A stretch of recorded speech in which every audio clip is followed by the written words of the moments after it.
Unity of Houston is an inclusive church where we seek to understand and live the teachings of Jesus and other spiritual masters. At Unity, we welcome all people from all spiritual paths and every walk of life. We celebrate the diversity of our city and of our world, and we teach love, tolerance, and oneness, seeking to live in harmony with open minds and open hearts. Wherever you are in your spiritual path, you are always welcome at Unity. Join us and discover that the life of your dreams is already within you. This evening I'm picking up the second chapter in Pema Chodron's book, When Things Fall Apart. And the title for this evening is When Things Fall Apart. She named that. It's her second chapter. And I think it is such a splendid title. It means so much to me, especially in the times that we're living in now, where things are not what we planned, you know? The effects of this pandemic, this little microscopic virus that has turned the world upside down in every way imaginable, has disrupted plans, travel, vacations, flights, work, school, life in general. It's upset. No one is doing what they thought they would be doing on April 22nd, you know? And when we face these kinds of times, when things fall apart, when things don't go the way we want, there are many ways that we might be reacting, and anger or fear or resentment or sometimes depression, grief, loss. There's all kinds of ways that we can register things that come from outside of our control and disrupt what we think we had planned and what we thought was the way things ought to be, the way things were. And the question mark that we all kind of weigh is whether or not we'll go back to what was known, or how much of it will we return to. No one seems to know. I know that when I face difficult challenges and things that are upsetting to me, things that weren't supposed to happen, not what I had planned, not in my calendar, that I often have to just take a breath when I get my better sense, when I get my right, sane mind going again, and take a look at the bigger picture, you know? Like ask myself, what's happening here? What happened? What's going on? What has changed? What is operational here? What does this mean? I have to ask myself, how am I feeling? That's something I forget to do. I act out of it, but I don't always remember to become aware of it, conscious of it. I flail around sometimes until I get into my saner mind, I suppose. And I ask myself, what's true? What's really true here? And so tonight, there's several questions that I will put to you. 3 questions, actually, not several, 3 exactly. And the first one is, can you step out of the situation that you find yourself in, whatever that is, whatever is weighing on you now, whatever's present, whatever's up for you? Can you see the bigger picture? Your place in the bigger picture, what you thought was happening, but including what you thought should be happening, or what was, or what led you to this moment, but what is here now, and what can it mean? What is the bigger picture? How are you feeling? What, all the feelings that you have about it. And what's true? Not what do you think, not what others say, but what What is still true? What is still true?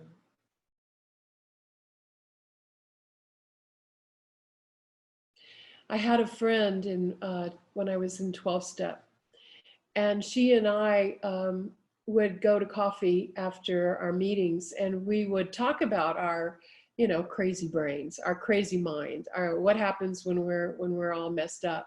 And we both had this same idea that there's somehow we were living our lives unbeknownst to us.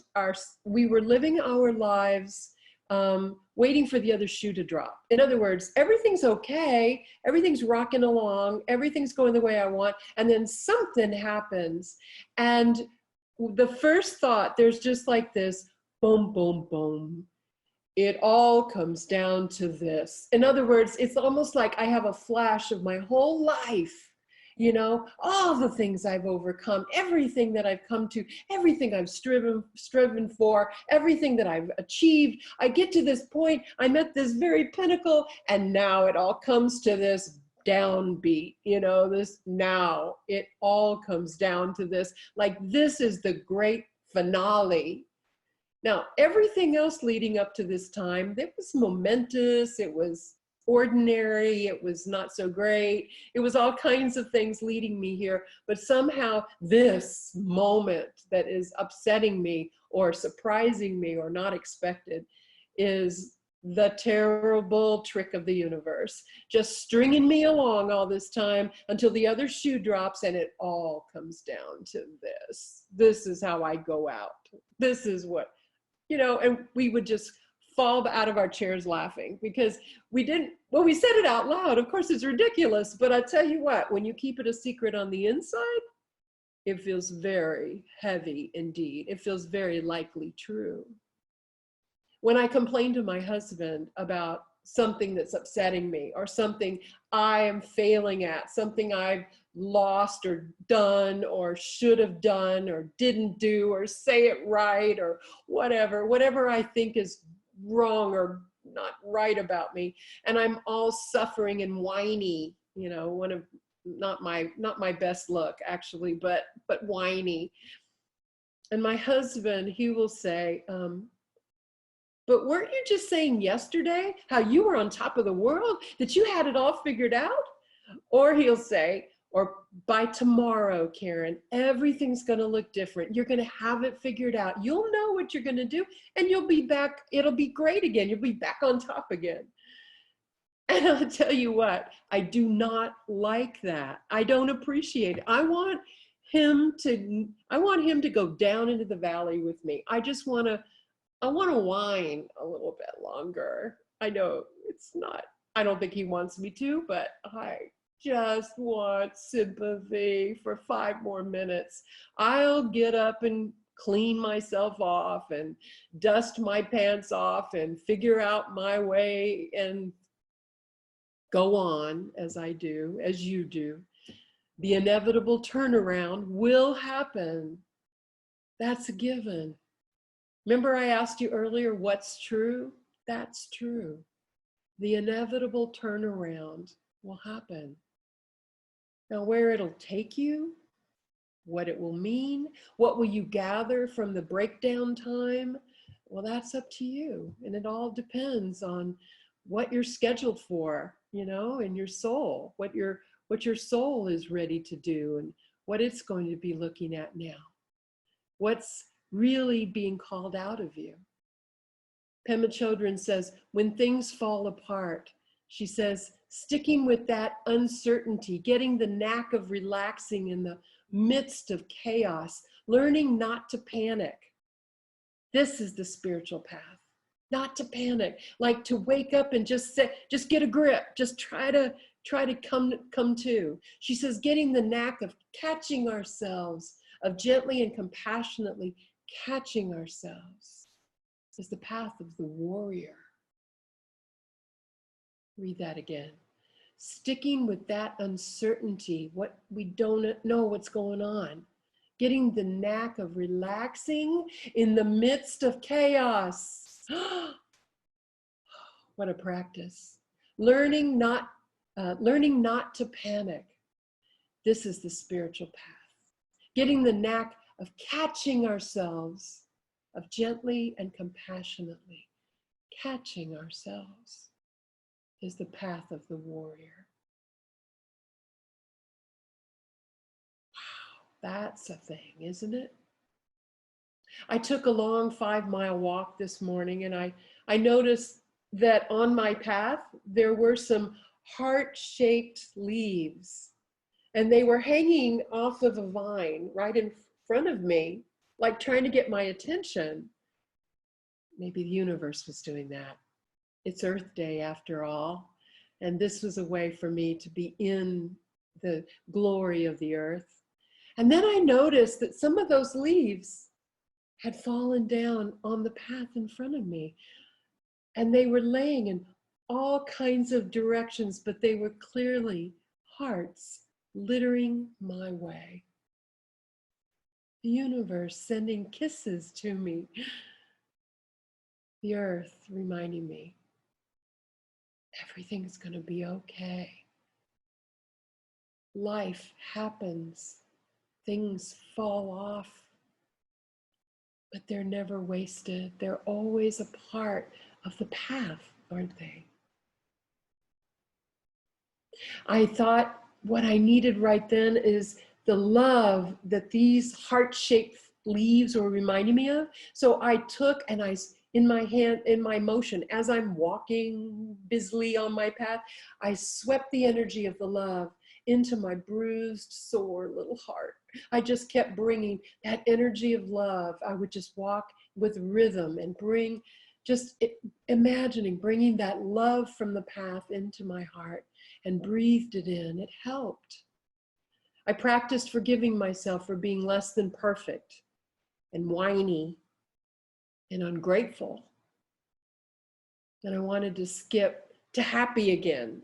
You know, it's like, okay, yeah, I've been imperfect. I've been whiny. I've been ungrateful. Okay, I'm done with that now. Now I can be happy. But I made myself stay with feeling my imperfection, my whininess, my ungratefulness, and accept that too.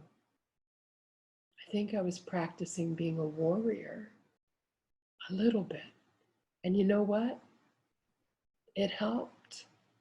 It helped too, to be okay and not hurry away from all of my imperfection, all my messiness.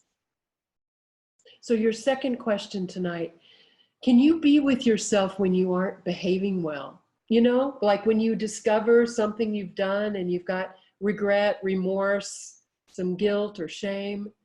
How can you practice loving your less than perfect self? How do you practice loving your less than perfect self? But these are some of the breakdowns, you know, the small ones, the ones that come on a regular basis, maybe weekly, periodically at least. But we do know that some breakdowns can be life-changing, altering the direction of our lives. They can take a long time to fully digest or overcome or heal. And they become more of a journey rather than just troubleshooting a problem at hand. They become a part of one's life. Sometimes even affects how we see ourselves and our own sense of ourselves, our own identity.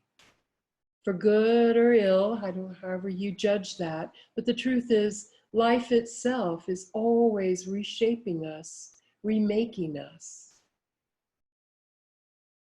It isn't part of our plan, and we don't know if it's going to be a good thing or not. But that decision is always up to us. We're the ones who call it good or not good. Pema Chodron says, things falling apart is a kind of testing, but it's also a kind of healing. We think that the point is to pass the test or to overcome the problem. But the truth is that things don't always get solved.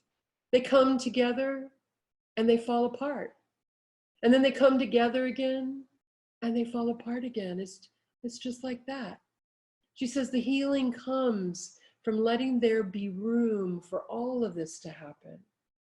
Room for grief, for relief, for misery, for joy. It may just be the beginning of some great adventure. She says every day, at the moment when things get edgy, we can just ask ourselves, am I going to practice peace or am I going to war? Decision, choice point. It helps me to remember it's not just the way things are, because sometimes that's how I face things. Like it's just the way things are and they're all coming at me and they're wrong, bad, and pokey and stupid. It's not really about that. It doesn't matter what comes at me really, but rather how will I be with the way things are? How will I show up? How will I be in this moment? And that requires me to check in and see how I'm reacting and to make choices about how I wish to respond now. Honoring those whiny, ungrateful, resentful little pieces of me, the part of me that's stomping my foot and doesn't want it this way, and the part of me that knows through many opportunities in the past that some of the best things that have ever happened have come from times just like this. So the third question I ask you, are you going to practice peace or are you going to war? Ask yourself this place, peace or war? I mentioned it's Earth Day, it's the 50th anniversary.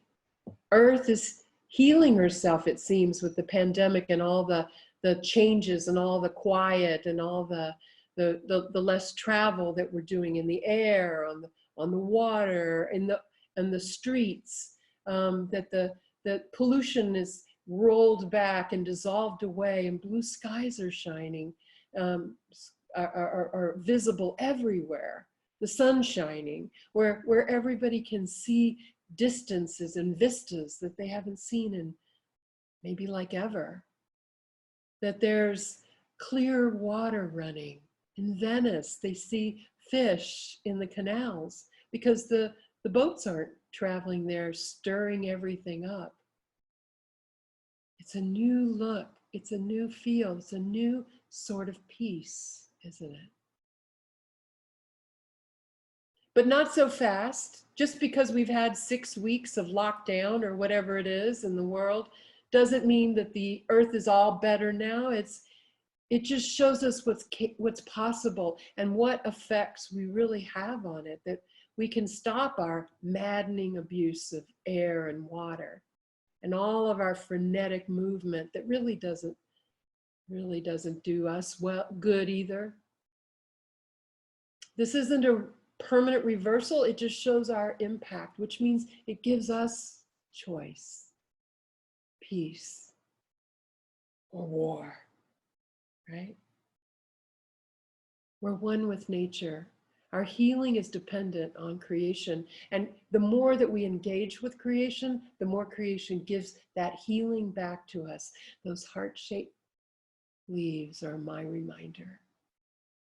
And it will become our way of living here, to be alive and connected and conversant and trading back and forth the energies. We already trade our carbon dioxide for oxygen being produced by all that beautiful green.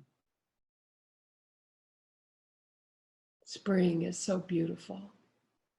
Pema says, the healing comes from letting there be room for all of this to happen.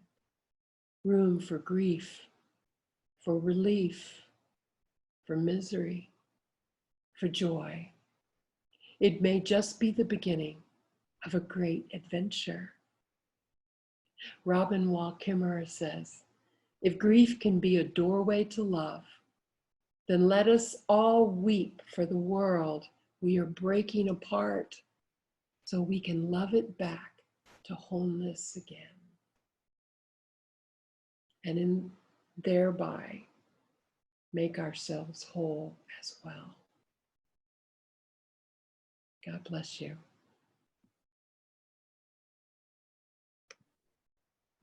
Thank you, Reverend Karen. What a wonderful message you have for us tonight. And so now we want to engage directly with you all who have been participating in this service through your responses to Reverend Karen's questions. And I'll be going through your comments and sharing them. And I invite you, in addition to answering the questions that Reverend Karen shared, to offer any questions you may have that we can support you with. And the only guiding rules that we have are to please share in I statements from your own experience, and to know that this is a loving and safe and supportive place for you to share your spiritual journey. And so we had some comments, one from Selwyn. She says she's confused by family crisis and is looking for the lesson. And Sherry says, I can't see the bigger picture, and I know I can trust the process. So Karen, could you speak into seeing the bigger picture in the midst of an intense dynamic like a family crisis? Yes. You know, too often we want to skip to, you know, some kind of higher, peaceful, all-knowing state. We want to hurry up and get there, right? We don't want to trip along the way. We don't want to be messy. But sometimes we just simply have to do our best right where we are, as we are. And just, you know, that the part where Pema was talking about holding ourselves with compassion and just allow ourselves the room and the space to be confused for a bit, to be in grief, to be resentful, to be grateful that one can be involved with one's family, but ungrateful at the same time that all this responsibility has come upon us. You know, it's these conflicting feelings don't make one right and another one wrong. They are all a part of the bigger picture, and they are a part of the ingredients to the healing. So I would just offer just to be gentle with yourself and to also be open to feeling the things that are true for you. Really, if you just go back to asking yourself in this situation, what is still true? That even with all this chaos flying around, what is still true? What do you still know? Who are you still? What can you do? What can you bring? How can you be in this one moment, this next moment? I offer that to you, and allow everything to unfold around those steps you take. Thank you, Karen. Sure. Sherry says, I catch myself being hard on myself, awareness to be more gentle with myself. Amen, sister. I'm the world's worst. You know what, I have an old habit of perfectionism. I've spoken many times about it. And there's a little part of me that when I recognize I've done something, or I made a mistake, or said it wrong, or I shouldn't have, or I should, if I just hurry up and fix it, hurry up and correct it, send the email and apologize, or do whatever. If I just clean up my mess really fast, it's almost like it didn't happen. And like somehow I can just like put the veneer, you know, I can put the pieces, you know, back in place. I don't really like that old pattern of trying to cover the humanity. I've said, I think it was just a couple of weeks ago, I discovered on Good Friday when we were talking about it, I discovered that when I'm most broken down and most sloppy and messy is when I'm also most lovable. And not only me, but you. And we can all relate to that messiness, broken downness, and we can all feel it, and compassion comes automatically. So we draw love to ourselves when we really don't know. So remember that there's no benefit in hurrying this process up. Allow it to unfold, and it'll unfold you. Yes. And Keith says he is practicing peace, yes. Peace instead of going to war. Yes. Sheila says more peace comes from self-reflection, can be difficult to acknowledge human behaviors, and yet it helps reduce angst. Like in other words, that you find your peace. I'm just gonna see if I understand what I just heard. That when you find your peace, you're in a more you're in a more, you know, equanimity, more equanimity in yourself, and so then the chaos that goes around you doesn't affect you as much, and you're able to stay centered. What we call it, being centered in the craziness. We don't change the chaos. We simply have a different experience within it, you know. That's our choice, our power. You know, Jean Marie and Karen, can you hear me well on this mic? Mm-hmm. Okay, good, very good.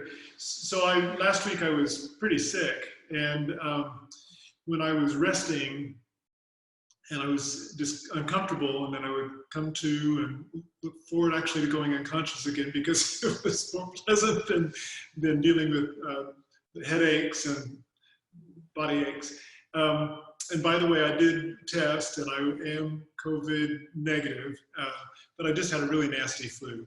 Yeah, and I'm on the back end of it. But what's pertinent to what you've shared and what you've asked is that I noticed that when my body was needing to invest all of its energy just in getting better, that my mind must have known that. So it's almost like, you know, there's some animals that conserve energy. If it gets very cold, they just kind of go almost into a form of hibernation. And it almost felt like my mind was doing that.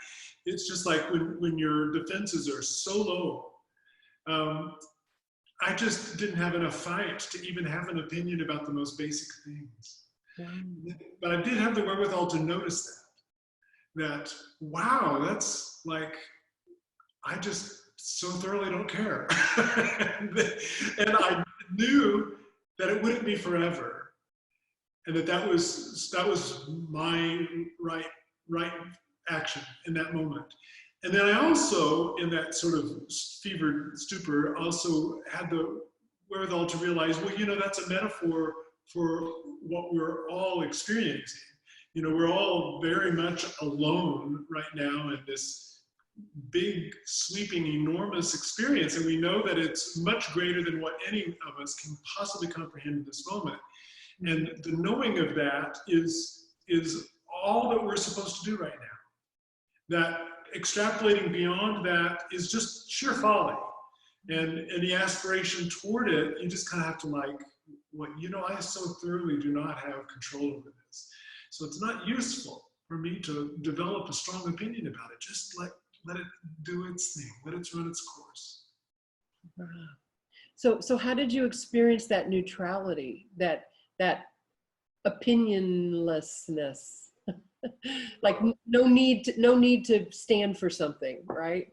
I knew that other people had it.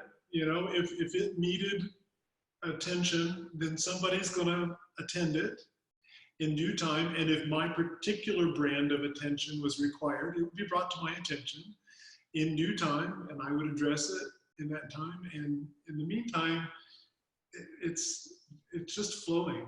And my getting overly engaged in it wasn't serving anything. So it was pretty easy to let go. And I just was so grateful that I had the wherewithal to notice that. And I thought, okay, now there's a life lesson in there. Remember this, because you won't always feel this way. And when you're full of, vim and vigor, you're going to want to get out there and assert yourself onto the world. And there might even be a time and place when that's the right thing to do, but mostly not. Mostly it's a matter of take a breath and dance with the universe. Let the universe sort of bubble up around you, and then be a little bit more selective about when to engage. I think you're absolutely right. I think far more often than we can imagine, we don't have to have an opinion. The world does not need to hear from us. We do not need to bang a drum about everything or fix it or rearrange it the way we like it so we can feel good or whatever. That in fact, there's a lot of joy in just allowing things to flow past us and through us and around us, and let others have their way for a while and experience that.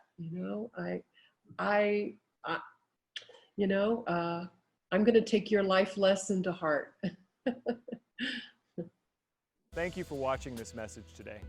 I'd like to invite you to join us in person here on campus at Unity of Houston for Sunday morning or Wednesday evening services.